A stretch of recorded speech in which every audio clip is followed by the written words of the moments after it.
Какие техники психологических манипуляций действительно работают?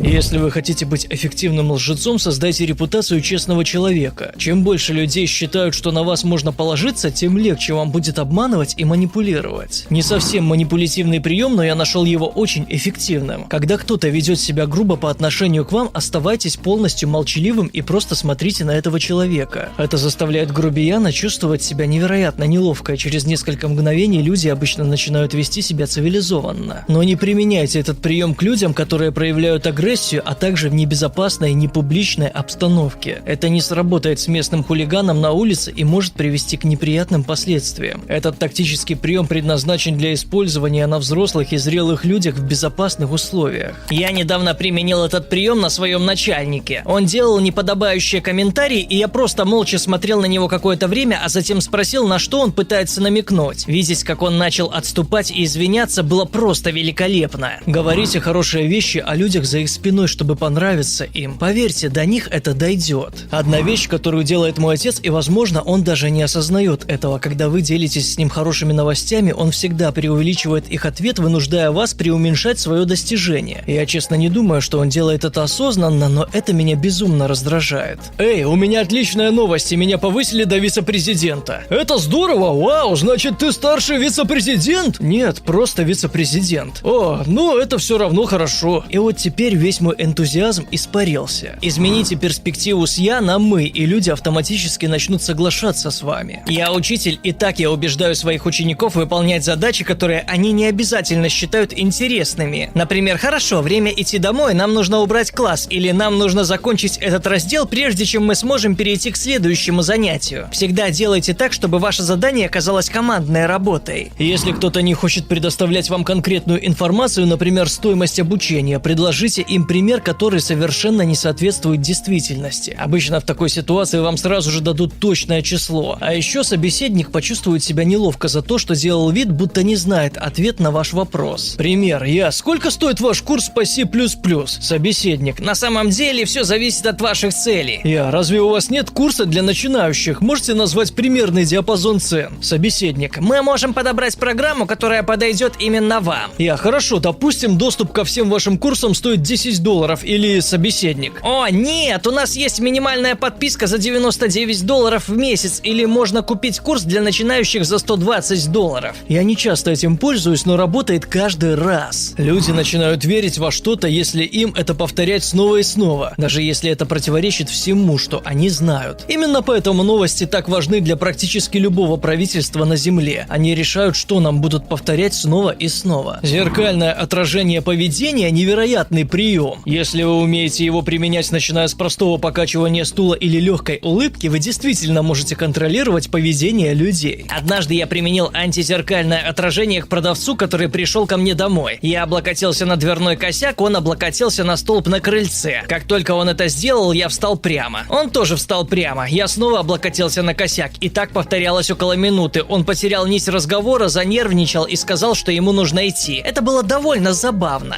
Формулировка вопросов часто влияет на ответы. Например, на вопрос, с какой скоростью двигались машины, когда они столкнулись, люди в среднем называют меньшую скорость, чем когда вопрос сформулирован так: с какой скоростью двигались машины, когда они врезались друг в друга. Работая в розничной торговле, я заметил, что если передать что-то человеку, пока он говорит, он возьмет это, положит в карман или сумку и потом не вспомнит, что вы вообще что-то ему передавали. Этот прием сработал на всех, с кем я его пробовал. У меня есть коллега, который жутко раздражает меня тем, что отнимает у меня время разговорами. Я сварщик и подготавливаю детали для других сварщиков, так что все ждут, пока я закончу свою работу, а любое время, потраченное на разговоры, замедляет всех. Когда он начинает говорить со мной, пока я занят, я задаю ему вопросы и передаю какой-нибудь мусор, например, пустую банку из-под содовой или чертеж. Затем я начинаю двигаться в сторону его рабочего места. Когда мы туда приходим, он делает паузу в разговоре, и я говорю: давай я это выброшу за тебя, забираю мусор и ухожу. Он никогда не следует за мной и считает, что я очень дружелюбный и услужливый. Люди хотят быть признанными, принятыми и оцененными. Это практически ничего не стоит, но из-за этого поднимались и падали империи. Люди будут настолько счастливы, что вы даете им это, что даже если они осознают манипуляцию, они все равно закроют на нее глаза ради того, что получают. Если хотите, чтобы кто-то вас полюбил, попросите этого человека о небольшом одолжении и будьте очень благодарны, когда он согласится. Позитивное подкрепление за выполнение задач, как при дрессировке собаки. Ловушка невозвратных затрат. Это явление, когда время, усилия или деньги, уже потраченные на что-то, учитываются при принятии решений, хотя это не должно происходить. Когда я встретил свою жену, она всегда допивала свои напитки, даже если они ей не нравились, потому что она за них заплатила. Я спросил ее: если ты заплатила, то деньги уже ушли. Зачем мучиться с напитком, который тебе не нравится, если результат не изменится, независимо от того, добьешь ты его или нет? Кроме того, ты не получишь удовольствия. Вот почему покупка автомобиля занимает так много времени. Вы уже потратили столько времени, что почти чувствуете, будто должны его купить. Вы вложили время и хотите получить что-то за это вложение. И, о боже, я не хочу проходить через это снова. Если подождать несколько секунд или даже до минуты, прежде чем что-то сказать после того, как вам сделали предложение или попросили о чем-то, вероятность того, что с вашим следующим утверждением согласятся, значительно возрастет. Большинство людей, особенно продавцы, ненавидят неловкое молчание. Мой начальник любит проводить собрания после 17:00. Хотя я физически могу на них присутствовать, мне этого не хочется. Поэтому я говорю ему, что у меня важное дело ровно в 17:45. Я появляюсь на встрече на 5-10 минут, а затем ухожу. Он считает, что я потрясающий командный игрок, потому что стараюсь поучаствовать в собрании хотя бы несколько минут. На самом деле у меня нет никаких дел, и я просто ненавижу эти встречи. Во время горячего спора спросите у собеседника, все ли с ним в порядке, потому что он тяжело дышит. Это заставляет его прекратить спор и сосредоточиться на своем дыхании, что приведет к окончанию обсуждения. Я был гимнастом в колледже. Когда молодые спортсмены разминались перед соревнованиями, прямо перед окончанием разминки, после которой начинаются выступления, кто-то из нас говорил: «Вау, отличный трюк! Один вопрос, когда ты выполняешь это безумное упражнение на снаряде, когда ты дышишь?» Каждый раз после этого они лажали на выступлении. Я сертифицированный гипнотизер. Начните обсуждение с утверждения, с которым, как вы знаете, собеседник согласится. Затем повторите это утверждение, слегка изменив формулировку, и завершите риторическим вопросом, склоняющим к согласию. Правда ведь? Если делать это медленно и осторожно, вы можете заставить людей согласиться практически с чем угодно, даже не осознавая этого. Этот прием невероятно прост. Постоянно благодарите человека за самые элементарные вещи, за которые вы, возможно, даже не стали бы благодарить. Например, если он уступил вам дорогу или подал бутылку с водой. Если вы сделаете такие взаимодействия достаточно регулярными, человек привыкнет к вашей похвале и начнет ее ожидать. Затем, не поблагодарив его за 1-2 мелочи, вы обнаружите, что он будет при любой возможности стараться заслужить вашу благодарность. Если вы хотите получить согласие от человека, которого достаточно хорошо знаете, начните разговор с упоминания ситуации в прошлом, когда вы вместе сотрудничали для достижения общей цели. Достаточно 1-2 примеров. Это настроит его на то, чтобы поддержать ваше текущее предложение. Сила внушения невероятно велика. Большинство людей недооценивают, насколько этот инструмент может повлиять на других. Например, в старшей школе у меня был курс социологии, и нам нужно было разработать и провести какой-нибудь эксперимент психологический или социологический и написать отчет о наших выводах. Мы работали в группах по 4 человека. У нас была полная свобода действий, но эксперимент не должен был быть аморальным или неэтичным. Однако, будучи группой асоциальных мятежных подростков, мы решили провести эксперимент на тему внушения. Все было относительно просто. Мы выбрали 3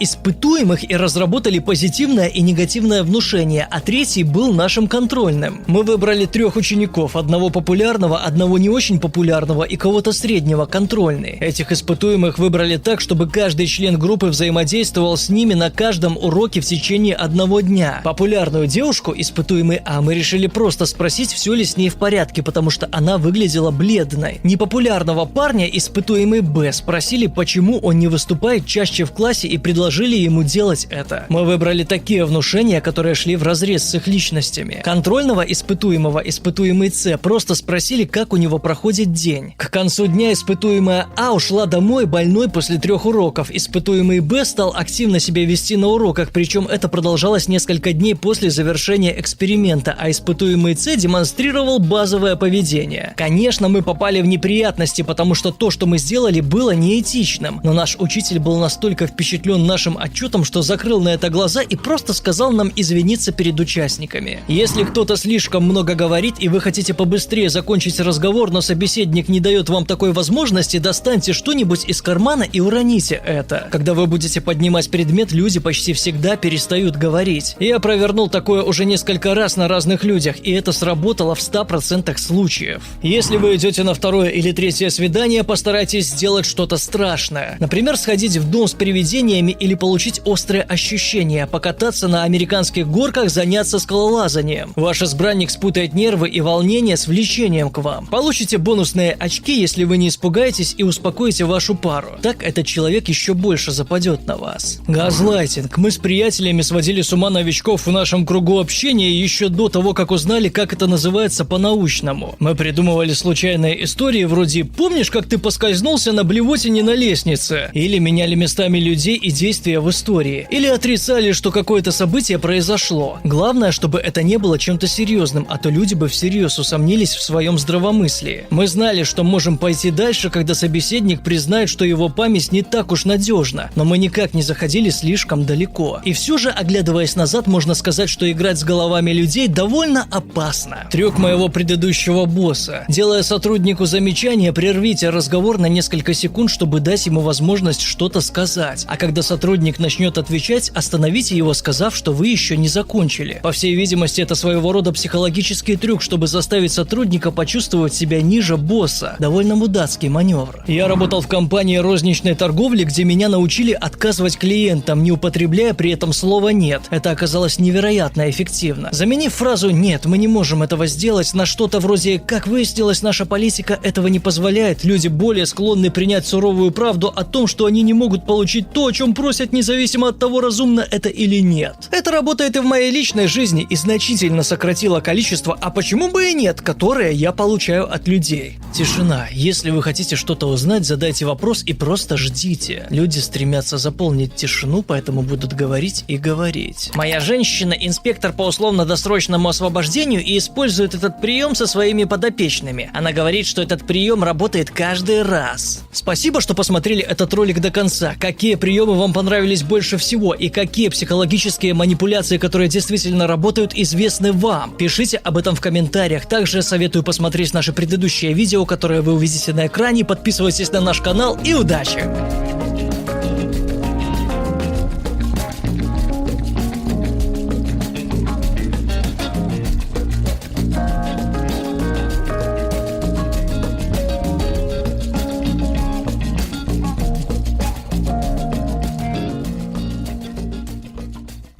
All right, everyone's presentations are done. Nick, the manager, said as he tried to move the discussion forward. Excuse me, I haven't. I recently found out something. Nick interrupted me and began to speak. There's apparently someone in this department who didn't graduate high school and is just a part-timer. Meetings should be for employees only. Absolutely right. His lackey, Mike, of course, agreed with Nick. I'm leaving. After leaving the meeting room, I started to shut down my computer. I noticed that an email had arrived, not in my personal inbox, but in the company's shared email. Thinking, there's no point in speaking up, no one will listen, I went home quietly. The next day, I heard a commotion from Nick's desk. He was staring at his computer screen, his face pale. Nick? Is something wrong? Mike looked at the screen with him. And he turned even paler than Nick. Why is he so angry? Knowing the reason for Mike's distress, I thought to myself, serves them right. My name is Adam. My mother passed away when I was in the 9th grade, and I was raised by my father. Well, you could hardly call it being raised. After my mother passed, my father changed. He drowned his sorrows in alcohol, and though he still went to work, he squandered our living expenses on horse racing. Because of that, I had to start working part-time as soon as I entered high school. Every month, I went to the convenience store with bills in hand that couldn't be auto-deducted from my father's account. Even though I endured it because I didn't want to be alone, I reached my limit in my second year of high school and dropped out. I found a live-in job at a distant inn. Thank you for everything. The day I left home, my father, still staring at the TV, spoke. Take care. That was our last conversation. Back then, 18 wasn't the age of majority, so I needed my father's permission to work, and I couldn't hide my place of employment. Yet, my father never visited me even once. I kept working just to survive, and before I knew it, I was 42. Years of hard work paid off, and I was transferred to the headquarters. I was thrilled to be recognized by the company, as I thought I'd be working in the field until retirement due to my lack of formal education. Listen up. Our work can change the future of our employees. Don't drag us down. On my first day after the transfer, Nick, dressed in an expensive suit, spoke sternly. There was a reason for this. Our inn was located in a prominent tourist destination, known so well that everyone in the state could sing its commercial jingle. At its peak, we had 5 locations within the state. But that was long ago. Due to financial difficulties and aging facilities, only the place where I had worked for many years and the original establishment remained. I was prepared to lose my job anytime, but now there was a glimmer of hope. With the rise of social media, the tourist area where the inn was located started gaining attention again. Depending on how hard the sales department, where I was transferred, worked, we could either thrive or be forced to give up this prime location to the new hotel chains continuously popping up. For Nick, who had switched careers from another industry to strengthen our sales, this was a battle he couldn't afford to lose. I understood why he had to be strict. I will do my best. Nick sneered at my enthusiastic declaration. Did you not hear what I said? I'm sorry. I thought I was listening carefully. Out of habit from years of customer service, I apologized reflexively, though I had no idea what had offended him. Someone was watching me with a smirk. In this department, there are those who are expected to excel and those who have been shoved here because they have nowhere else to go. You are the latter. It was Mike, the section chief. He's 7 years younger, at 35. But he was called to headquarters much earlier than I was and had been moving around within the headquarters ever since. I'm not jealous, but I can't accept that he's my boss. Graduating from a prestigious university, he has an unusually high pride and caused many problems as a newbie, making things very difficult for me when I was the front desk leader. When I found out Mike was transferred to the sales department a month before me, I was disheartened. Mike is right. With just a middle school diploma, there's not much you can do. Don't even think about achieving results. As if I didn't exist, Nick remarked, I'm thirsty. Mike eagerly ran to the coffee maker. It seems Mike is Nick's lackey. I regretted being happy about my transfer to headquarters, wishing I had stayed on site forever. Send a direct mail to every company on this list by the end of the day. Nick only assigned me tasks that even a new graduate could handle. What? There are over 1,000 companies. You want me to send to all of them by today? Yes, if you and your fellow misfits split the work, even those with nowhere else to go should finish by today. I glanced at the employees typing away expressionlessly. They were worn out from customer service, only thinking about leaving on time, or were women reassigned after having children, with zero motivation for work. Even Sam, a new graduate from the same university as Mike, who was supposed to be among the expected achievers, had no enthusiasm for the job, having joined the company wanting to do customer service. I don't care what they say, I plan to quit anytime, he said. Only Nick and Mike were highly motivated, making all the decisions between the two of them. I originally only wanted to work at the inn to survive and had no particular attachment to this job. I swallowed my words, thinking I had no right to reprimand them. About a month after the transfer, Nick told us with a frustrated look. To commemorate the 50th anniversary, we've decided to create a plan exclusive for one group per day. Originally, Mike and I were supposed to come up with it, but our president, Mr. Thompson, insists on hearing everyone's opinions. So, you all get a chance. As Nick explained, Mike began handing out prints. Make sure not to embarrass Nick. If your ideas are half-baked, you'll have to redo them. It seemed that they had printed his handwritten notes by Mr. Thompson, which included several questions and a section for free responses. It made sense why Nick had to seek our input, given that all responses had to be submitted to Mr. Thompson. We were given a week to think about it, and a meeting was scheduled to compile our ideas. My plan is to let guests enjoy both the old and modern America. Nick began the presentations. Guests would watch a master confectioner at a nearby traditional sweet shop make sweets in front of them. The welcome drink would be premium tea in a bottle. Nick's plan was certainly attractive. After his presentation, Nick called on us to present in the order we were seated. Just as I stood up for my turn. "All right, everyone's presentations are done." "Excuse me, I haven't. I recently found out something." Nick interrupted me. "There's someone in this department who didn't graduate high school and is just a part-timer." He was likely talking about me. I joined the company as a part-timer and was made a full-time employee when I turned 20. That was 20 years ago, so Nick and Mike probably had no chance to know until recently. Meetings should be for employees only. Absolutely right. After that, Nick kept creating opportunities to solicit everyone's opinions, purposefully excluding me from speaking.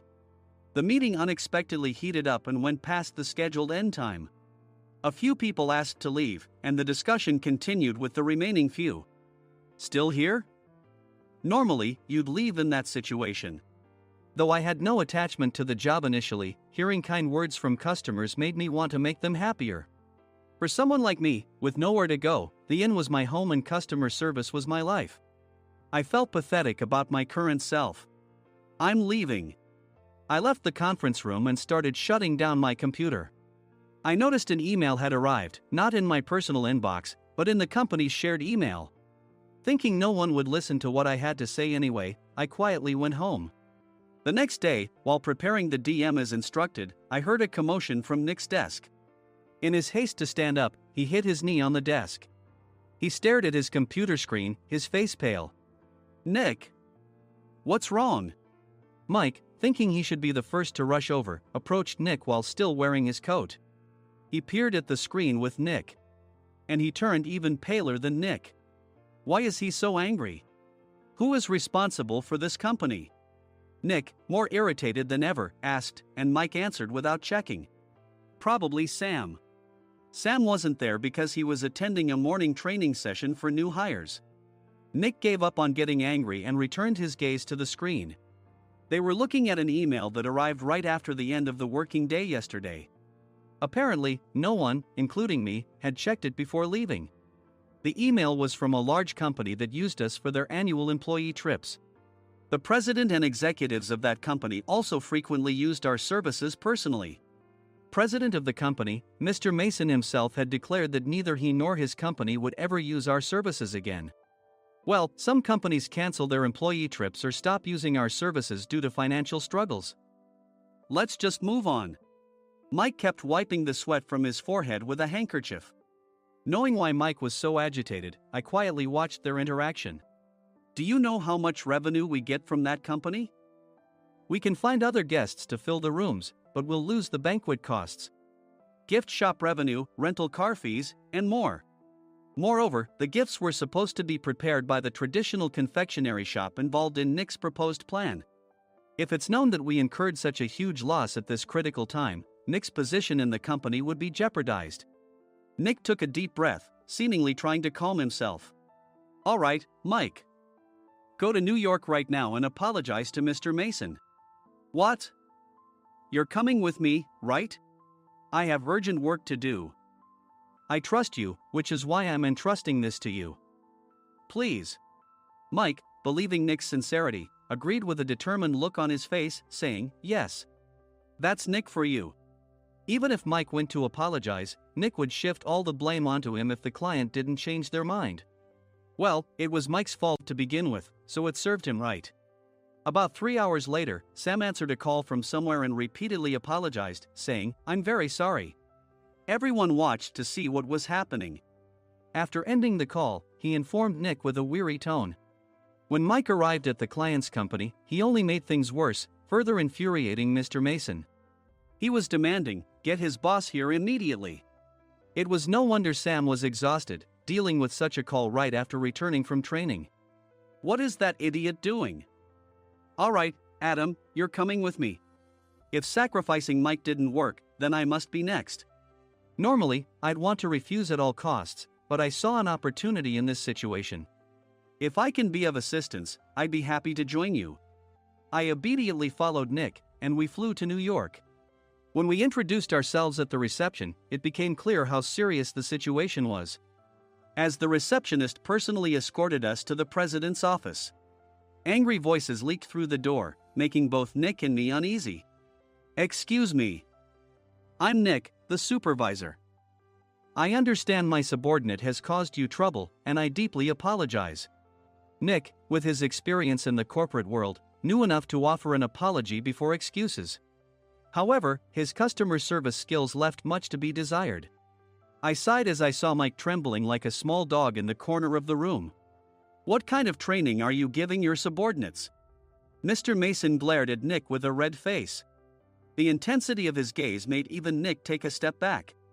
Regrettably, I joined this company only 2 years ago and was unaware of Mike's issues. I should have identified his shortcomings sooner. Indeed, I should have realized sooner. No sensible person would come to apologize and then give a lengthy presentation on the drawbacks of not using their in. Nick froze, his mouth slightly open. Suspecting the worst, I picked up the documents that had fallen to the floor. It seemed Mike hastily prepared these documents on the plane, listing the disadvantages. Disadvantage 1: if you change the venue for the company trip, employees might suspect it's for cost-cutting reasons, leading to a negative impression. Reading it aloud half-jokingly, Nick snatched the papers from my hand and checked the contents with a furious expression. Among the stack of documents was a receipt from a nearby convenience store's copy machine. I felt a pang of dread, hoping he hadn't shown the receipt as well. What do you think he said when I asked what kind of nerve he had to do this?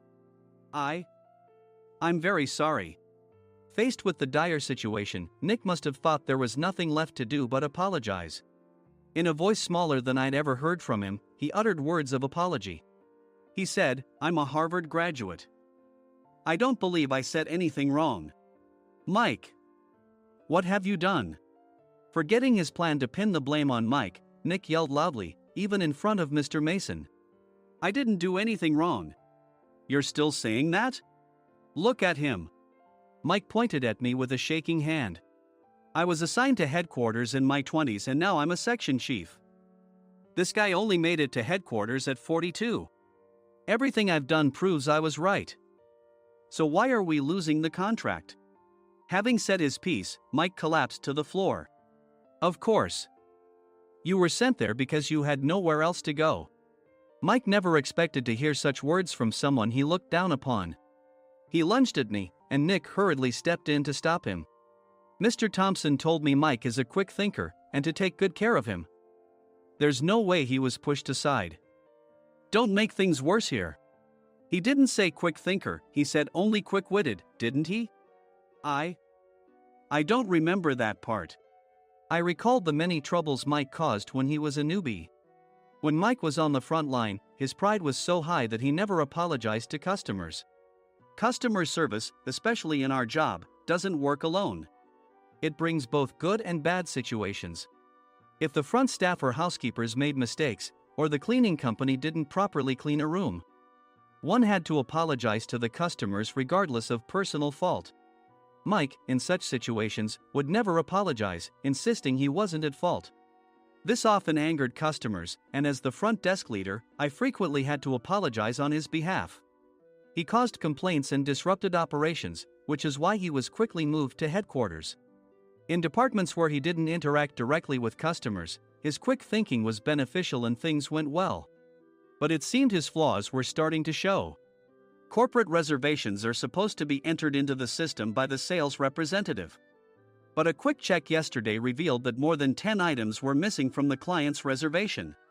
The handover document clearly stated what needed to be prepared. Why didn't you enter it into the system? Why do we have to give them special treatment? Filling rooms near the banquet hall, setting up all the food in advance. Specifying the brand of wine, they're too demanding. No wonder he always angered customers, I thought, feeling a headache coming on. Grouping them in rooms near the banquet hall is for our benefit too. It makes it easier for the staff to set up beds and serve breakfast since everyone's schedule is synchronized. As for the other requests, Mr. Mason suggested them to lighten our load. I didn't know that. Nick finally seemed to realize that Mike was the one who had angered the client. What did you say to them? I just told them we wouldn't give them special treatment anymore. We shouldn't waste effort on things that don't bring in money. I was utterly exasperated at his lack of understanding of customer service. Of course, we shouldn't comply with unreasonable demands. But carrying over successful practices from past stays makes customers feel remembered and enhances their experience. Good memories encourage repeat visits. That's part of our job. I looked down at Mike, who was sitting on the floor. In our job, nothing is a waste.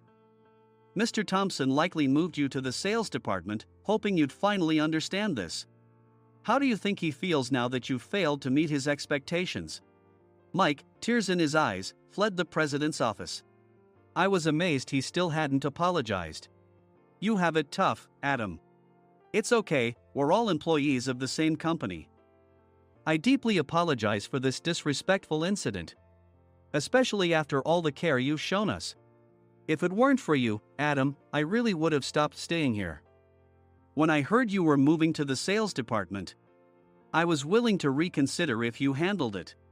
Seeing us talk so amicably, Nick's face contorted. Do you two know each other? Adam's service is excellent. I always requested him specifically. Normally, we don't accept specific staff requests, but we made an exception for Mr. Mason, adjusting my shifts accordingly. He had personally stayed at our hotel just before my transfer, and during casual conversation, I mentioned, I'm moving to the sales department soon. If I hadn't told him then, things could have been much worse. Please continue to take care of us. I look forward to it. On the return flight, Nick awkwardly offered me a can of beer. It's still working hours. Of course, I had no intention of forgiving him for a single beer. Nick might try to pin everything on Mike and avoid any consequences. While pondering this, a startling fact came to light. Nick, the tea bottles for the plan have arrived. I handed Nick a bottle labeled with our inn's name. They look good. What are you talking about? These are plastic bottles. I had assumed we would use the trendy, high-end bottling tea. But what arrived were ordinary plastic bottles of tea with customized labels. The only unique aspect was the label, which had the inn's name, making it look customized. Upon further investigation, I discovered that a substantial amount of money was set to be paid to the tea company. It was priced like bottling tea. Does this plastic bottle really cost $100 each? The tea inside is specially blended for us. The extra cost is for that. Wouldn't it be better to use another tea company?